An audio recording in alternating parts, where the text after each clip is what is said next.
It's all about the conversation. Arrow.net, ARROE.net. All right, let's do some pod crashing. Episode number 174 is with Mahnke from 13 Days of Halloween. I'm well. How are you? Doing very well. You are the master of the lore, sir. I mean, wow. The last time we talked was a few years back, but that's where all your attention was at that point in time. Yeah, and the lore podcast is still going strong. 7.5 years into that show right now, and it's been really fun. But I've added some things to my plate. One of which is this fun show. Oh yeah, 13 Days of Halloween. You're proving to everybody that it's not just one day; it's a season. Absolutely. It should be, right? I mean, I have friends who they'll wear Halloween themed clothing every single day of the month. One of my friends also does it on any month with a 31st. She'll wear Halloween clothes on the 31st. But yeah, the idea of this show is let's stay in the Halloween themed spirit as long as we can. Yeah, and a monster per episode. I mean, a monster a week and things like this. I mean, listeners really get into moments like this. This to me is what it creates engagement. Oh, absolutely. Absolutely. Every episode is sort of encapsulated, in the sense that you could listen and feel like you got a complete story, but at the same time, you're really aware that it's part of a larger ongoing story that takes all 13 episodes to play out. But yeah, it does sort of have that monster of the week feel. Those were my favorite episodes of the X-Files growing up, right? The ones where there's some mysterious creature in the sewers or whatever, and it's a one and done, and you don't come back to it usually. But these are fun. Now you're mentioning something in this podcast that I've never really dealt with, but I mean, so I'm going to call you an early day pioneer on this. Is that what is the 3D Halloween? Well, so 3D audio is a way of recording sound that when somebody puts headphones in and listens to the audio back, it doesn't have that sort of, you throw on an album and you're typically just going to get music from everywhere in your ears. Yeah. With 3D audio, when you hear it played back, you actually can place the sounds in space to your left and right, in front and behind you. And you can use it to some really eerie moments in the show.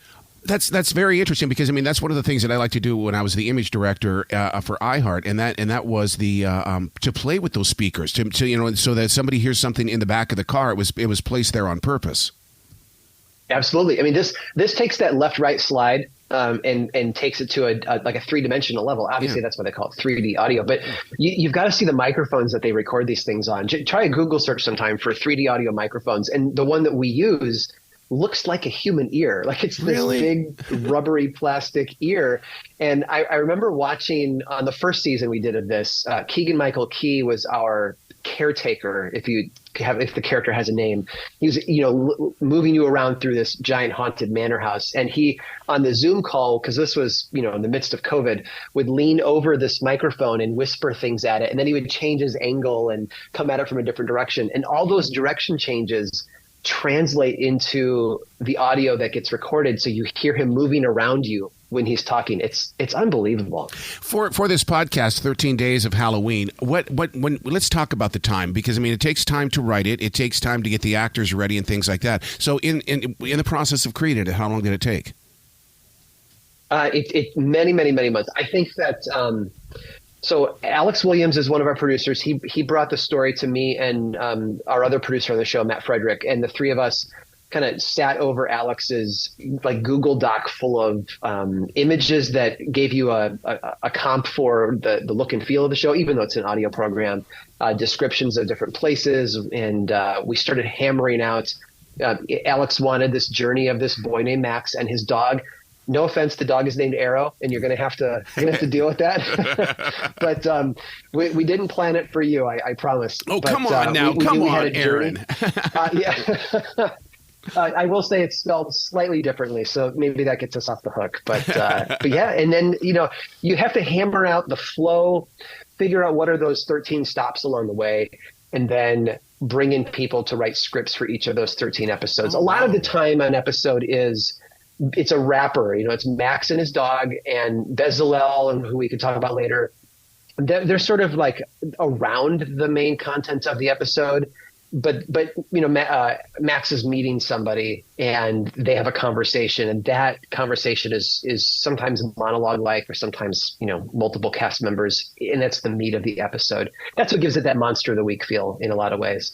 And then once the scripts are done, you do that typical thing where you cast it like a TV show, right? You go out to a casting agency and find performers. We have some great performers, and bring it to life with that. And then some people record in the studio. iHeart has lots and lots of studios across the country, so that really helps us out as a place for people to come and record some audio. But some people do it, in their closet on a Zoom recorder, not Zoom the video program, but Zoom the audio hardware, and then it goes into post-production, and we piece it all together and throw in that gorgeous 3D sound design. It's a huge process. Alex Williams, who's sort of brainchild of this, he oversees a lot of the sort of the general contractor on site, making sure everything is built right. And I'm there for creative notes and making sure things are that they feel right, and just enjoying the ride.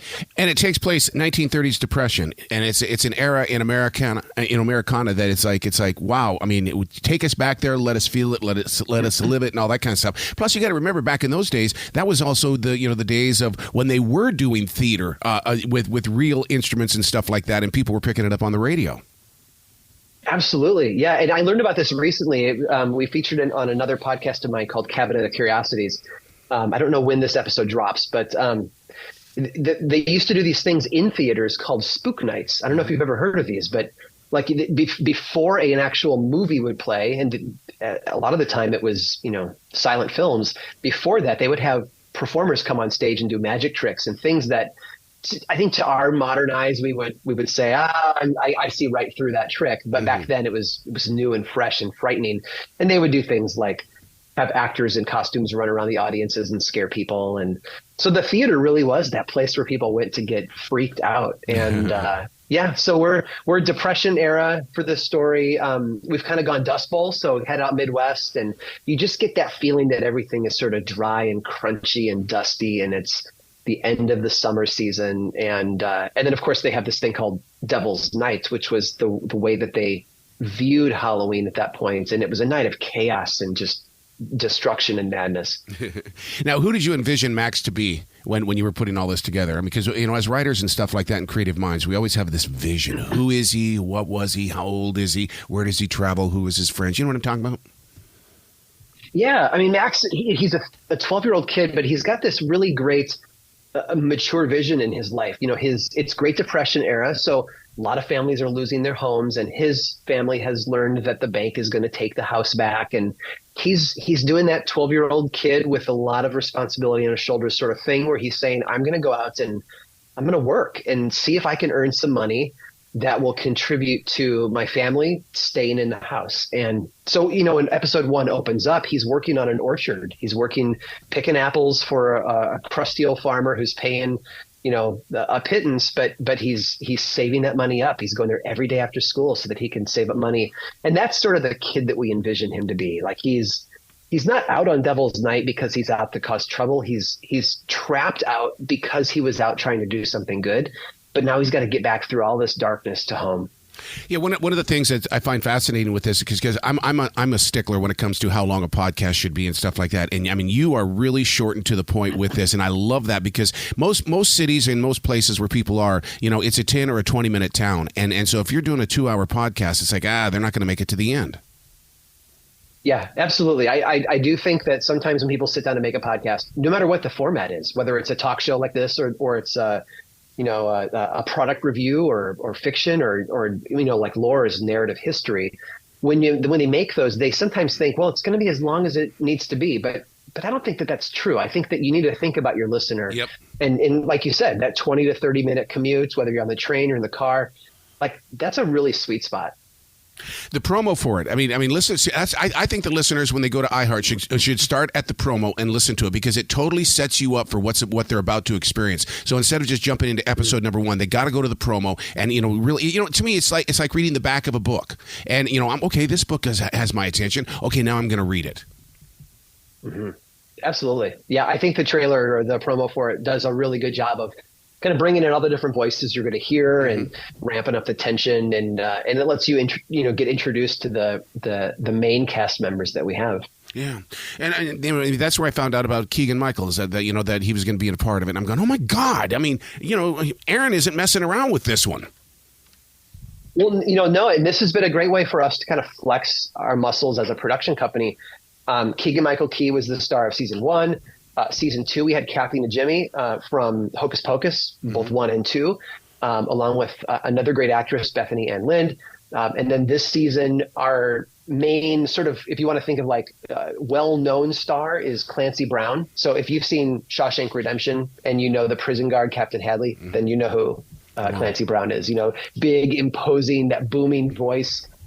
He was also, if you are a fan of 80s movies like me, he was the original bad guy in the first Highlander movie, with the shaved head and he's just freaky. He's the guy that said better to burn out than fade away, I think. But he's got a great voice. He has over the years voiced a character for SpongeBob SquarePants, but he's done, Star Wars cartoons and all sorts of other great stuff. He has a really good voice for audio. I mean, he's great on screen, but when you hear him in audio, oh my gosh, he's built for this.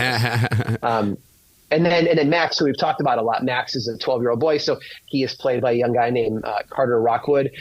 He's a newcomer, but he's just so good at delivering a stunning performance for this. You really get to feel with him through this. So that's our main cast. The podcast we're talking about is 13 Days of Halloween. Do you have to do a focus group before you release something like this? I mean, just to find out if it has the attention, because so many, you know how podcasts are these days. There's so many people doing them, and do they put the thought into it? Do they sit down and follow the formatics and things like that? Did you have to go through anything like that?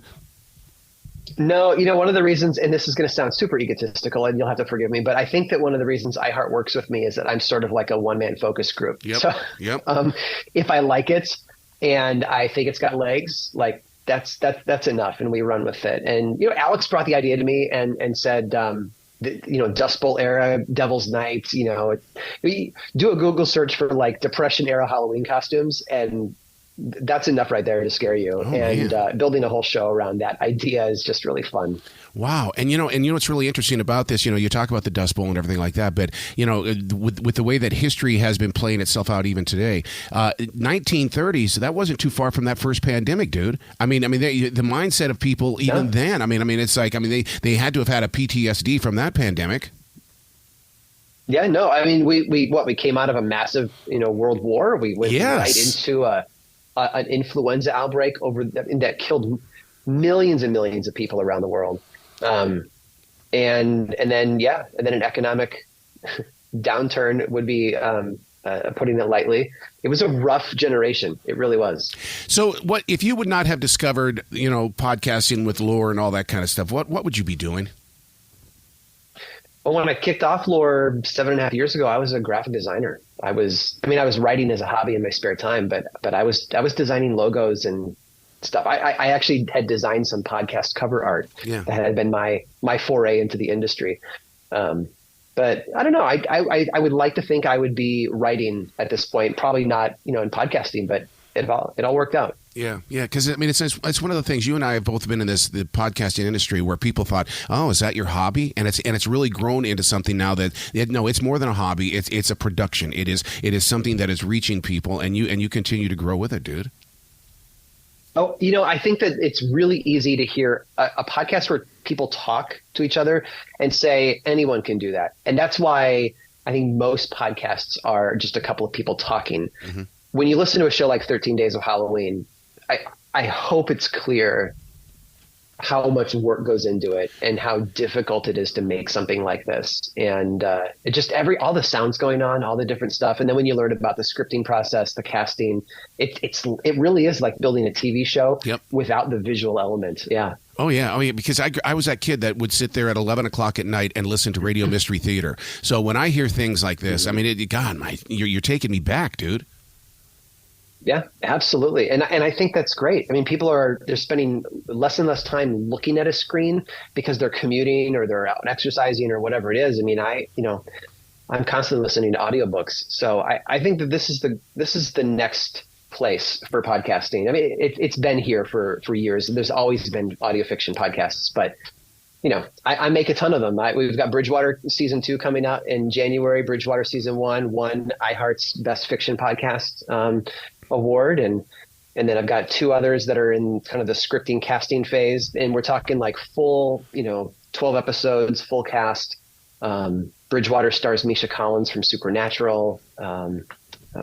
And it's just been it's been a blast making these things. I want to give people great entertainment for their ears. See, I love your attitude. I love that. It has been all about people, this conversation, and I like that because so many people want to make it about them, and it really is. It's about that other person. It's like when I'm teaching podcasting and stuff like that with students, they'll sit there and go, "I don't want to do it by myself." I said, "You're not by yourself. You have a listener. You're not doing it. You got to find out who they are, and then bring the conversation."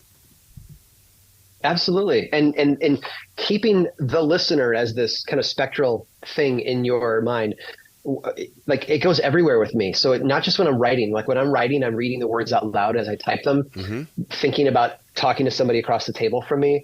But when I have, a business meeting with an ad sales partner, I'm thinking of the listener when I make decisions in that department, because at the end of the day, somebody's just going to tap play on their phone and listen to this thing. And what's that experience going to be like for them? And it has to be about the listener.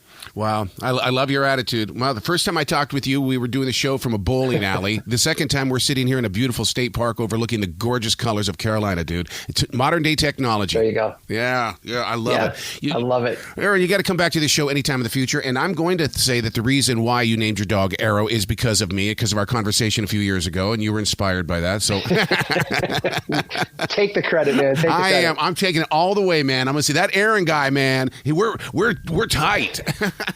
We're tight. Dude, come back to this show anytime in the future. The door is always going to be open for you.